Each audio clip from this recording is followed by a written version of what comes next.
서산대사께서 하셨던 말씀이고 그 서산대사의 선시예요. 눈 쌓인 들판을 걸어갈 때는 발걸음을 어지럽히지 마라. 지금 걸어가는 이 발자국이, 지금 내가 걸어가는 이 발자국이 훗날 뒷사람의 이정표가 될 것이다. 그냥 내 한 사람의 삶이 아니라 내가 걸어가고 있는 지금의 이 발자취가 뒷날, 훗날의 후학들의 이정표가 된다라는 생각을 가지고 우리가 세상을 살아간다면 그냥 함부로 살아갈 수 없겠죠, 그죠? 지금 세상이 너무나 어지러운 이런 상황에 있습니다. 종교 지도자들의 역할이 너무나 중요한 그런 시대예요. 그런데 세상에서 이제 우리나라뿐만이 아닙니다. 모든 나라에서 이제 말세다, 종교가 타락을 했다 이렇게 말을 해요. 종교가 타락을 한 것이 아니다. 종교는 예나 지금이나 변함이 없는데 종교 지도자가 타락을 한 것이지 종교가 타락을 한 것이 아니다. 물질 문명이 발달됨으로 인해서 많은 종교 지도자들이 스스로의 본분의 일을 저버리고 이제 타락을 했다라는 세인들의 질책을 받는 시대입니다. 왜 타락을 했을까? 이걸 한번 좀 생각을 해봐야 돼요. 이거는 이제 제 개인적인 소견인데, 제가 생각하는 종교 지도자란 어떤 종교를 막론하고 종교 지도자는 돈을 아는 순간에 이미 종교 지도자로서의 생명은 끝이다. 나는 이렇게 생각을 합니다. 이 물질과는 관계가 없이 살아가야 되는 사람들이야. 이 스님들이나 목사님들이나 신부님들이나 모든 종교의 지도자라고 하시는 분들은 물질과 관계없이 살아가야지 정말로 자기의 본분의 이치를 마음껏 그야말로 너무나 당당하게 펼칠 수가 있는 것이에요. 근데 물질이 이제 관계해서 거기에 얽매이다 보면 자신의 소신을 잃어버리게 돼요.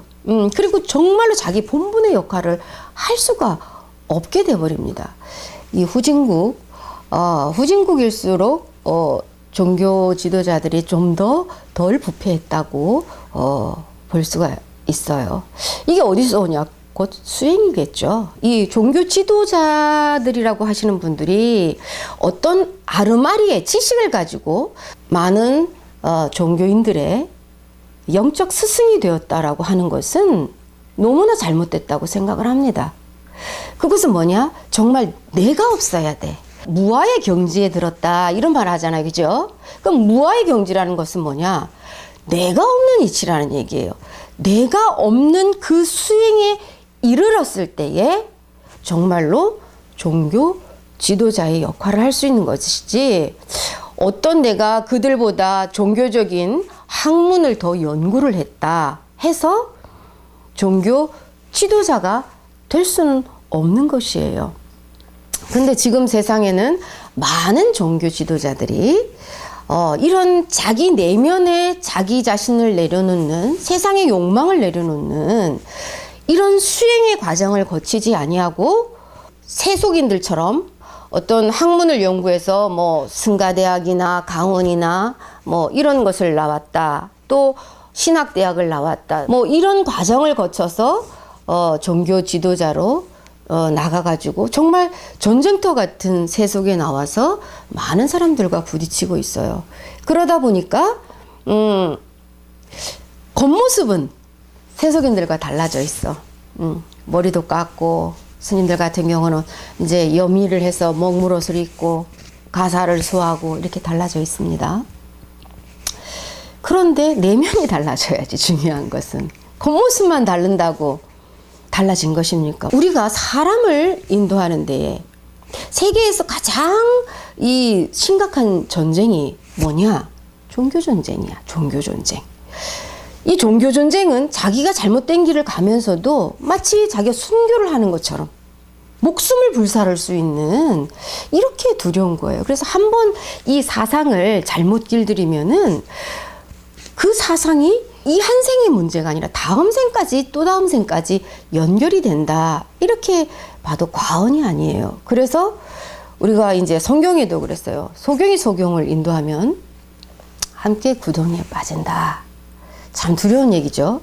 나는 소경의 그런 종교 지도자인가? 정말 눈 밝은 명한 존자로서 이 많은 무리들의 영적 스승이라고 할 수 있는가?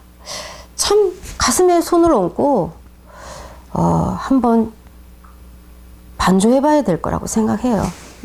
내가 그냥 일반의 세속의 사람이라면 나 한 사람의 사상으로 나 한 사람만 잘못되면 됩니다.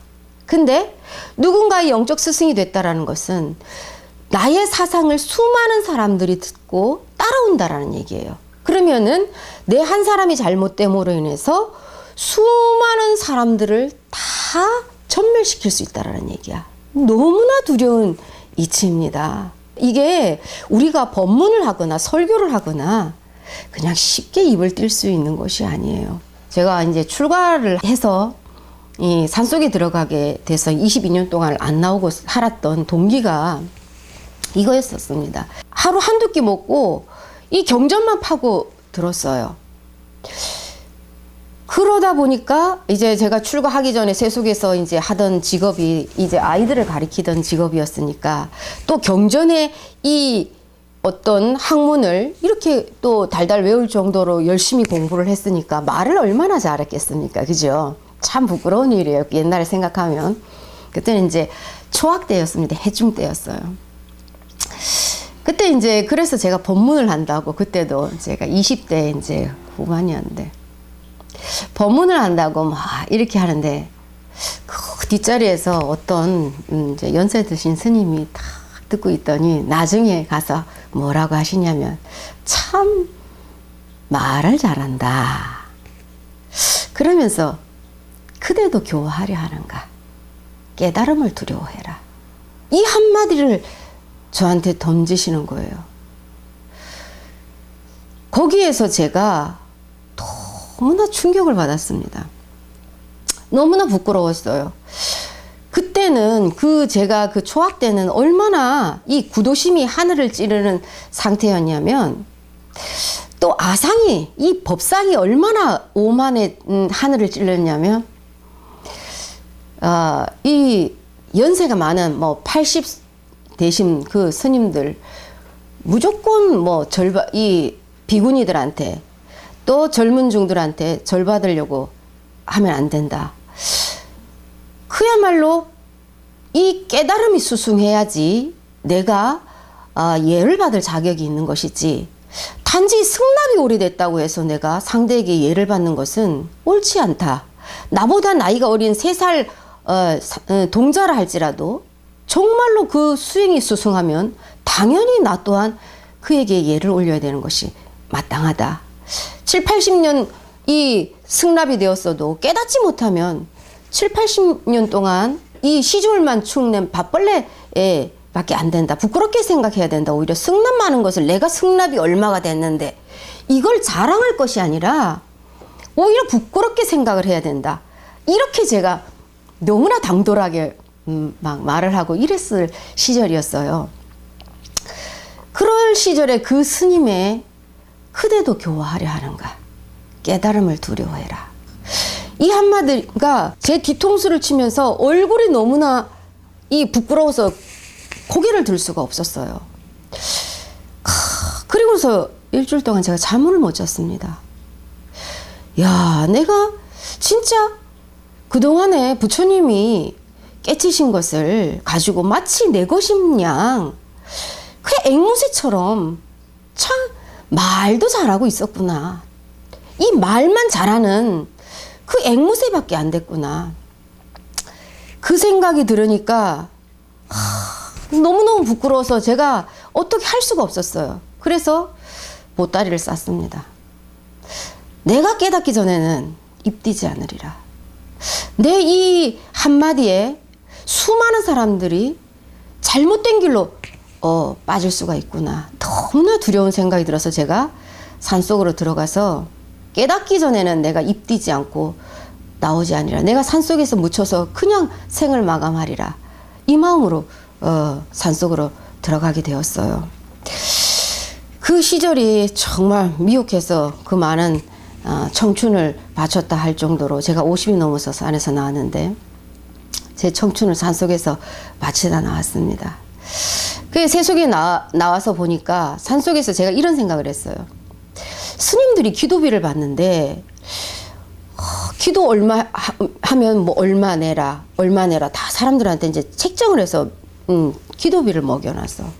중들이 왜 이래 장사꾼이 되어서 이 기도를 해주는 거를 가지고 어떻게 신도들하고 거래를 할 수 있을까? 참 말도 안 되는 세상이다. 그래서 나는 이 돈이 필요 없는 세상을 만들어야 되겠다. 이 생각을 했어요.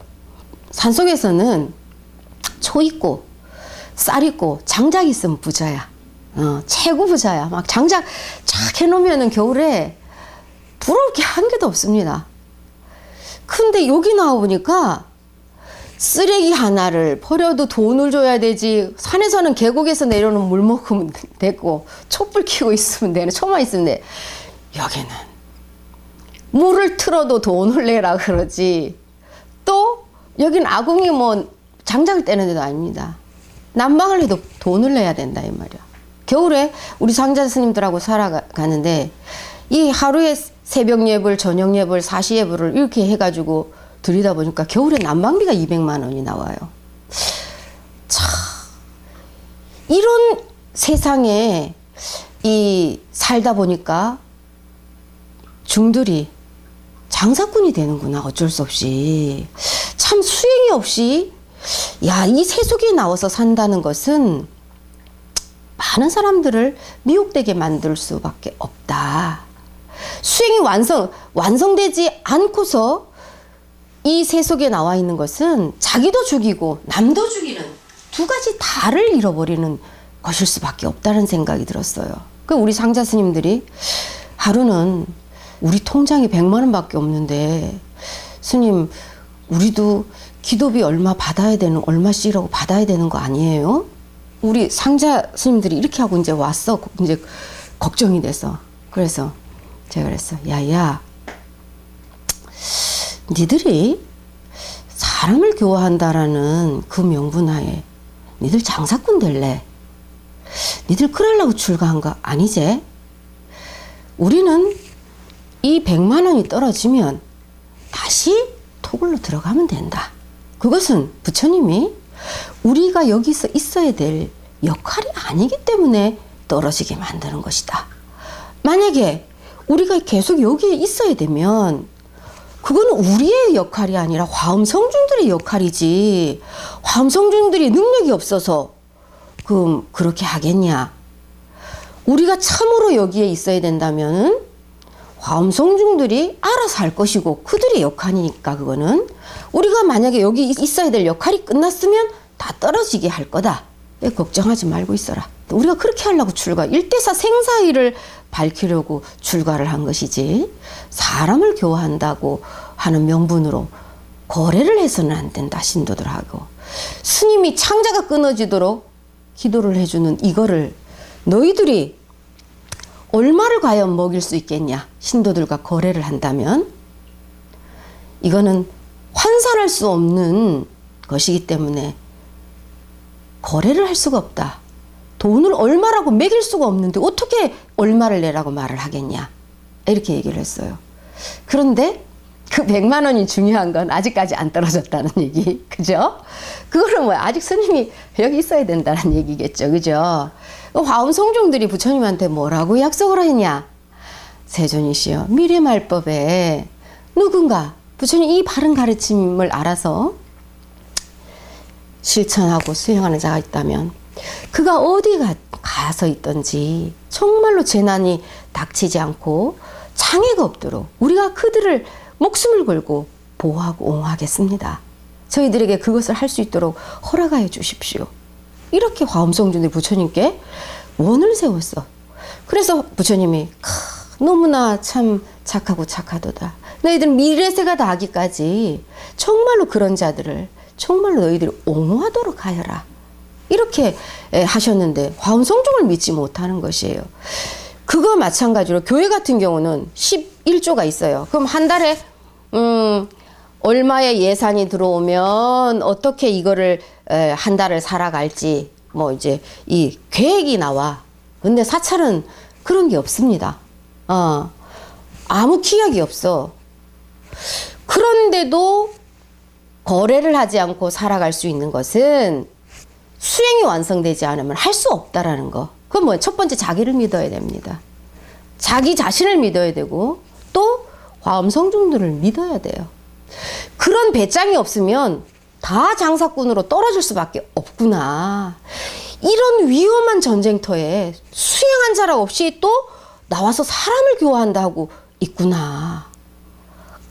참 너무너무 두려운 이치예요. 무엇을 갖다 사람을 교화한다 이 말이냐. 자기 자신도 제도하지 못하는데 누구를 제도한다 이 말입니까? 우리 보살님이 와서 스님 뉴스 보셨어요? 하고 얘기를 해요. 뭐 무슨 뉴스? 했더니 어디에서 스님들이 도박을 해가지고 지금 난리가 났다고 그래요. 세봄을 맞는 입춘에 가슴이 답답한 얘기가 뉴스가 나왔어요. 그죠? 너무나 부끄럽죠. 고개를 들 수가 없어요. 내가 일반 세속인이면 나 한 사람 잘못하면 그냥 뭐 저 인간 저런 놈이 있어 하고 그냥 저 혼자 욕먹으면 됩니다. 근데 내가 머리를 깎고 승복을 입고 뭔가 잘못을 했어. 그러면 사람들이 뭐라 그러냐. 저 인간 저런 놈이 다 있냐. 뭐 이렇게 말하는 게 아니라 충이 저런다. 이렇게 말을 한다는 얘기죠. 그러면은 내 개인이 허물로 나 한 사람이 욕먹는 게 아니라 수많은 대중의 스님들을 욕을 보인다. 참 두려운 얘기예요. 그건 또 부처님을 욕 보이는 일이에요. 이거를 우리가 참으로 가슴속에 생각을 한다면 함부로 서산대사의 그 말씀처럼 그야말로 내가 걸은 이 발자국이 뒷사람의 누군가의 이정표가 된다라는 그 마음을 한 찰나로 갖는다면 자기 행동을 함부로 할 수 없다라는 얘기죠. 신도들도 마찬가지입니다. 제가 외국에 나갈 때 그래요. 또 나는 대한민국 사람으로 대한민국을 대표하는 사절단이라는 생각을 항상 가지고 나갑니다. 내 한 사람의 행동이 대한민국의 모든 사람들을 또 평가할 수 있는 그들의 기준이 될 수도 각도가 될 수도 있기 때문이라는 얘기죠. 내 한 사람의 좋은 이미지가 정말 스승이 있는 그 대한민국 얼마나 아름다운 나랄까. 대한민국 사람들 전부 다 이렇게 인정이 넘치고 친절한 사람들만 있는가? 이렇게 생각할 수도 있고 또 내 한 사람이 눈살을 찌푸리는 행동을 했을 때 한국 사람들의 의식 수준 저 정도밖에 안 되는구나. 외국인들이 바라보는 시야가 또 이럴 수도 있다라는 얘기죠. 그래서 정말 우리가 하는 행동들이 생각 없이 행동을 하지 말아야 된다. 그리고 신도들이 저는 또 이 종교 지도자들도 두려운 마음으로 해야 되겠지만 어떤 종교를 갖든 신도들의 의식이 정말 중요합니다. 맹신자가 되지 말아라. 제가 제일 강조하는 말이에요. 세상의 학문도 유치원, 초등학교, 중학교, 고등학교, 대학교 가면 갈수록 이 수준이 높아집니다. 근데 왜 유독 종교인들만 1년 다닌 사람이나 10년 다닌 사람이나 30년 다닌 사람이나 똑같이 기도 타령만 하고 주세요만 하냐 이 말이야. 똑같아요. 어렸을 때 초학 때 초심자 때 한 3-4살 될 때 길 가다가 장난감이나 맛있는 거 있으면 애들이 거기 창문에 붙어서 엄마 저거 사줘 하고 막 땡깡 부리고 막 발버둥 칩니다. 그건 당연한 거 어린아이니까. 근데 30살 먹었어? 30살 먹어가지고 지나가다가 저 장난감 보고 사달라고 엄마한테 발 동동 구르고 떼부린다면 여러분들 어떤 사람이에요, 그 사람? 전능하겠죠? 미성숙된, 의식이 성숙되지 않은 그런 사람이겠죠? 여러분들 어떻습니까? 처음에 불법에 들어올 때는 자식 위해서, 남편 위해서, 뭐 다 종류별로 부처님한테 부처님 나 이거 해주세요, 저거 해주세요, 뭐 해주세요, 하나님 나 이거 하고 싶어요, 저거 해주세요, 사업 성공하게 해주세요. 그건 당연한 얘기입니다. 그런 이유로 처음에는 불법에도 기여하고 또 하나님한테도 들어올 수 있어요. 어린아이니까. 근데 이제 10살 됐어, 10년 됐어, 20년 됐어, 30년 됐는데도 계속 그렇게 하면 여러분들은 아직 성장이 멈춰 있는 사람들이라는 얘기예요. 나이가 철이 들면 어때요? 이제 돈을 벌면 엄마 아빠한테 용돈을 줄 생각을 하고 우리 엄마 아빠를 뭘 기쁘게 해줄까? 이런 생각하잖아요. 그죠? 그와 마찬가지로 여러분들이 정상적으로 성숙된 신앙인들이라면 내가 부처님한테 뭘 구할까? 하나님한테 뭘 구할까? 이 생각을 하기 전에 내가 어떻게 성장을 해서 부처님이 기뻐하시는 정말 부처님의 은혜에 보답할 수 있을까? 내가 하나님의 은혜에 보답할 수 있을까? 이 생각을 할 수 있는 사람이 정상적으로 성숙된 신앙인이라고 할 수 있는 것이에요. 그리고 또 우리가 무조건 여러분들 종교 지도자도 소경이야. 여러분들도 소경이야. 여러분들 무조건 보시를 한다. 시주하는 거 무조건 다 좋은 거 아니에요. 보시하는 거 두렵게 생각해야 됩니다. 우리가 받아야 될 보시가 있고 받지 말아야 될 보시가 있어요. 수천억을 갖다 준다 해도 받지 말아야 될 보시가 있어요. 이건 종교 지도자들이 정말 깊이 있게 생각을 하셔야 되는 거라고 생각해요. 그럼 받지 말아야 될 보시가 뭐냐? 어떤 사람이 한 100억을 시주한다 그랬어. 근데 내가 이 시주물을 바르게 회양할 수 있는 준비가 안 돼 있어요. 그러면 받지 말아야 됩니다. 나보다 더 빛날 수 있는 곳에 가서 회양을 해라 하고 말해줄 수 있어야 됩니다. 그런데 그 욕심에 내가 이것을 받아서 정말로 바르게 회양을 해주지 못한다면 나도 업이고 그 시주를 한 사람의 공덕도 빛나지 못하는 것이에요. 목사님들이나 스님들 다 경험해 보셨을 겁니다. 시주 요만큼 갖다 주고서 바라는 건 이렇게 많은 사람이 있어요. 돈 10,000원 갖다 내놓고 바라는 거는 1,000억의 대가를 바라는 사람 또한 있습니다. 그거 해줄 수 있습니까? 참 두려운 이치예요. 그냥 아무 돈이 사람들은 그냥 숫자만 보지만 이름이 안 써 있어도 이름이 써 있어요. 참 두려워요. 손이 떨립니다. 그리고 사람들이 10,000원 내놓고 상 피우는 사람은 없어요. 100만 원이 되면 상이 들어갑니다. 무조건 저는 3번 이상 거절합니다. 나보다 더 빛날 수 있는 곳에 가서 회양을 해라 말합니다. 거절합니다. 그래도 계속 이 3번 이상을 거절했을 때도 계속 했을 때는 진심이라 생각하면서 이제 받습니다. 그러면서도 사람들은 자기가 했다, 뭔가를 했다라는 상을 내세우고 싶은 게 중생들의 마음이에요. 이거 내가 했는데, 예. 이것을 꼭 내세우고 싶어. 이게 중생심이에요. 근데 그거 생각 안 하고 그냥 받아놨다가는 다 갚아야 돼. 우리가 마음의 빚이든 물질의 빚이든 공짜가 없는 게 진리예요. 그래서 다음 생에 내가 축생이 돼서 소가 돼서 그 집에 태어나서라도 갚든 뭘 해서라도 갚든 갚아야 될 빚입니다. 우리가 인과 얘기를 하는데 인과의 이치를 입으로 아는 게 아니라 머리로 아는 게 아니라 참으로 가슴으로 제대로 아시는 분들이라면 그냥 살아가지 않습니다. 이런 두려운 일을 안 해요. 세상 사람들한테 당신의 신도들에게는 뭐 착하게 살아라, 바르게 살아라, 마음 비우고 살아라, 입으로는 잘 얘기합니다. 그런데 당신들은 그렇게 살아가고 있느냐? 아니잖아요. 그죠?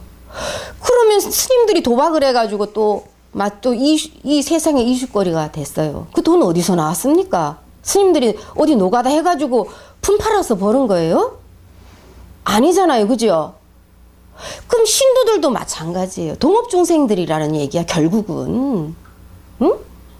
우리가 전쟁을 치르면서 이 전쟁을 치르면서 개인적인 원한이 없이 정말로 그 아픔을 그 3년간에 그 공통으로 다 이제 아픔을 굶주리고 배고프고 또 누군가는 목숨을 잃고 이거 그 당시에 같이 봤잖아요. 그죠? 그 뭐야? 그때의 동업을 지었던 그런 인연의 사람들이 함께 태어나서 그 아픈 시기를 겪어가는 거예요. 거기에서 조금 더 정도의 차이가 더하고 덜하고 이 차이라는 얘기죠. 그래서 제가 오늘 꼭 말씀드리고 싶은 것은 이 신앙을 가지고 있는 신자들, 이제는 좀 무조건적인 맹신자가 아니라 정말 진리를 바르게 알고 가야 된다. 부처님 과연 우리에게 원하는 게 무언가? 우리에게 전달하고자 하는 종지가 무엇인지 알지 못하고 백날 절에 다니면 뭐합니까? 그건 수고만 하고 있는 거예요. 또 교회도 마찬가지예요. 하나님이 우리에게 전달하고자 하는 그 하나님의 뜻이 뭔지를 알아야 돼. 하나님 뭐라 그랬냐? 누구든지 예수 믿으면 구원받는다 그랬어요. 그 뭐야? 누구든지 예수 믿으면 구원받는다 그래놓고 뭐라고 하셨냐? 나더러 주여 주여 하는 자마다 다 구원받는 것이 아니라 아버지의 뜻대로 하는 자가 구원을 받을 것이다 그랬어요. 주여 주여 하는 자가 누구예요? 무신론자들이 주여 주여 합니까? 절에 다니는 사람들이 주여 주여 합니까? 주여 주여 하는 자는 열심히 교회 다니는 사람들이에요. 그 열심히 교회 다니는 사람들 중에서 다 구원받는 게 아니라 하나님의 뜻을 아는 자가 구원받는다 그랬어. 그럼 하나님의 뜻이 뭔지 알아야 될 거 아니야. 그죠? 적어도 우리가 핵심을 알고 종교를 가져야 돼. 무조건 돈만 갖다 주고 기도하는 게 종교가 아니에요. 그것은 종교 안 다녀도 무신론자라도 괜찮습니다.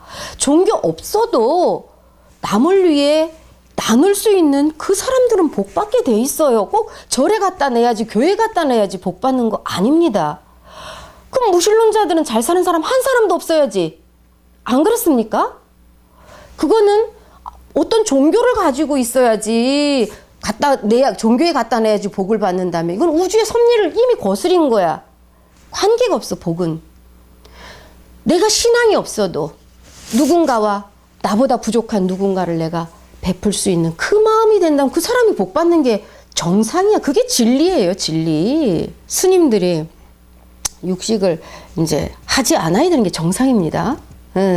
근데 제가 우리 이제 제자들하고 신도들한테 이제 육식하지 말게 합니다. 그러면은 다른 신도들이 그런데요. 스님, 다른 신도들이 우리한테 뭐라 그러는지 알아요? 니네저는 완전히 광신자들 아니냐? 무슨 다른 스님들을 다 먹고 그러는데 왜 니네절에는 신도들까지 고기를 못 먹게 하냐? 이렇게 말해요. 와서 저한테 이렇게 하소연을 합니다. 그럼 스님들이 육식을 안 하고 청정하게 사는 게 정상입니까? 아니면은 육식을 다 하는데 안 한다고 하는 게 이게 비정상입니까? 정상이 아닌 시대가 돼버렸다 이 말이야. 이상한 거. 스님들이 육식 안 하는 거 그냥 당연한 건데 그 당연한 게 지금은 당연하지 않은 세상이 베어버렸다라는 얘기죠. 대만은 불교의 역사가 100년도 안 됩니다. 그런데 세계에서 가장 모범적인 불교 국가예요. 왜 그러냐? 우리가 사부대중, 우바세, 우바이, 비구, 비구니, 이 승가와 제가가 독수리의 양날개처럼 균형을 잃지 않고 있다라는 얘기죠. 그랬을 때에 정말 훌륭한 바른 승단이 되어갈 수 있다라는 얘기죠. 권력이 있으면 돈을 만지지 못하게 합니다. 추지는 돈을 만질 수가 없어요. 우리는 어떻습니까? 권력이 있으면 돈이 같이 따라갑니다. 그러니까 부패를 하게 돼 있는 거예요. 스님들은 스님들이 잘하는 그 영적 스승의 역할만 하면 되는 거예요. 나머지 승단을 이끌어가서 이 부처님 도량을 이끌어가는 거는 제가자들이 해야 되는 역할이에요. 왜 중들한테 이것까지 하라 그럽니까? 중들이 뭘 한다고? 세상 물정 아무것도 모르는데. 그러니까 기도비 얼마 내놔라. 장사꾼 할 수밖에 없는 것이에요. 이건 제가자들한테도 책임이 있는 것입니다. 예. 여러분들이 법을 듣고 싶어. 그러면 스승은 스승의 면목으로서 정말 그 역할만 할 수 있도록 지켜줘야 돼요. 그러기 위해서는 여러분들은 내 스승이 그 역할을 하고 갈 수 있도록 뒷바라지를 해줘야 되는 게 당연한 것이에요.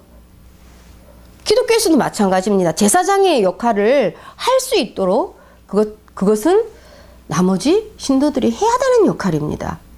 근데 그거를 우리 불자들은 또 우리 신도들은 잘 못해요. 그리고 대만 같은 경우는 결혼을 스님들이 마트에 사러 갔어. 안 팔아요. 이건 스님이 살 수 없는 물건이다 이 말이에요. 그래도 계속 이제 달라. 그러면 그냥 내쫓아 버립니다. 뷔페에 가서 이제 공양을 하는데 만두 이렇게 막 이렇게 나왔어요. 안에 안고가 뭐가 들어가 있는지 이제 잘 모르잖아요. 어떤 음식이 들어갔는지. 지배인이 와서 이 음식에는 육식이 들어갔으니까 스님이 드실 수 없는 음식입니다 하고 안내를 해주더라 이거예요. 너무 놀랐습니다. 야, 이 제가는 제가자로서 승단을 보호해주고 승가는 승가대로 또 제가자들에게 바른 길을 인도해 줄 수 있는, 서로가 서로를 지켜줄 수 있는 이 모습을 보고 너무 감동을 받았어요. 우리나라 불자들 한번 스님 이야기 들으면서 한번 자기 자신을 한번 검증해 보세요. 우리나라 불자들 거의 다 어떡하냐. 스님도 뭐 고기를 먹어야지, 수행을 하고 공부를 하지, 스님도 사람인데. 여러분하고 똑같은 사람인데 왜 스님들한테 삼배해요? 왜 삼배를 하냐? 당신 머리 깎았다고 삼배합니까? 중생이 하고자 하는 중생의 욕망을 내려놨기 때문에 나보다 정말 수승하다는 차원에서 예를 올리는 거 아닙니까? 여러분들이. 여러분들하고 똑같이 하고 싶은 거 다 해. 근데 머리 깎고 목물옷 입었다고 가서 삼배하고 예 올립니까? 그런 생각을 가지고 있는 사람 여러분들이 이미 까막눈이야, 소경이야. 남을 뭐라 그러지 말고 내가 바른 선지식을 볼 수 있는 치애가 없는 자기 자신을 탓하셔야 됩니다. 그리고 중두를 데리고 가서 이제 막 고깃집에 가서 이제 먹여요. 한 번 잘못하기는 참 어렵습니다. 그러면 안 되는데 하는데도 이제 신도들이 그러니까 이제 마지못해서 처음에는 가요. 그 다음부터는 아주 자연스럽게 이제 갑니다. 그리고 이제 신도들하고 같이 이제 먹어요. 고기 남의 살처럼 이제 뜯어서 먹고. 그리고 나서 신도들은 또 뭐라 그러냐. 뒤에 가서 우리 스님들 다 고기 먹더라. 또 가서 흉봐요.